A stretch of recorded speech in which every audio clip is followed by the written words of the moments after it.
Hi friends, welcome back to our channel. So ఈరోజు Samsung Galaxy S23 FE అయితే unbox చేద్దాము. So మనకైతే box అయితే ఈ రకంగా వచ్చింది. దాంట్లో ఏమేమి ఉన్నాయో చూద్దాము.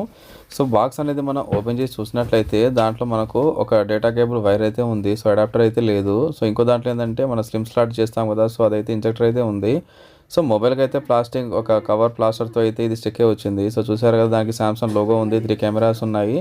మెటల్ బాడీ కూడా చాలా సూపర్‌గా క్లాసిక్‌గా ఫినిషింగ్ టచ్ అయితే వచ్చింది. సో మనకి ఐఫోన్‌కి ఏమాత్రం తీసిపోకుండా దీనైతే తయారు చేశారు. సో దీనికి మనకి వెనక ఛార్జింగ్ పోర్ట్ ఉంది, 2 స్పీకర్స్ ఉంటాయి, డ్యుయల్ స్పీకర్స్ ఉంటాయి, 3 కెమెరాస్ ఉంటాయి. బ్యాక్ ఫ్రంట్ సైడ్, ముందు సైడ్ ఒక కెమెరా ఉంటుంది. సో దీని కంప్లీట్ రివ్యూ అయితే మనం అన్బాక్సింగ్ తర్వాత చేసిన తర్వాత దీని స్టేటస్ చూద్దాం. ముందైతే అన్బాక్సింగ్ చేసాం కాబట్టి సో దీంట్లో ఏమేమి ఉన్నాయైతే మనం చెప్పదలుచుకున్నాము. మరిన్ని టెక్నికల్ వీడియోస్ కోసం మన ఛానల్ అయితే సబ్స్క్రైబ్ చేయండి, లైక్ చేయండి, షేర్ చేయండి. సో మెనూ కార్డ్స్ ఉన్నాయి, దానికి తగ్గట్టు గ్యారంటీ కార్డ్స్ ఉన్నాయి. ఇవన్నీ కూడా డీప్గా మనము అన్బాక్సింగ్ రివ్యూలు అయితే చేద్దాము. Thank you friends, thank you for watching. Bye bye. ఇలాంటి వీడియోస్ కోసం లైక్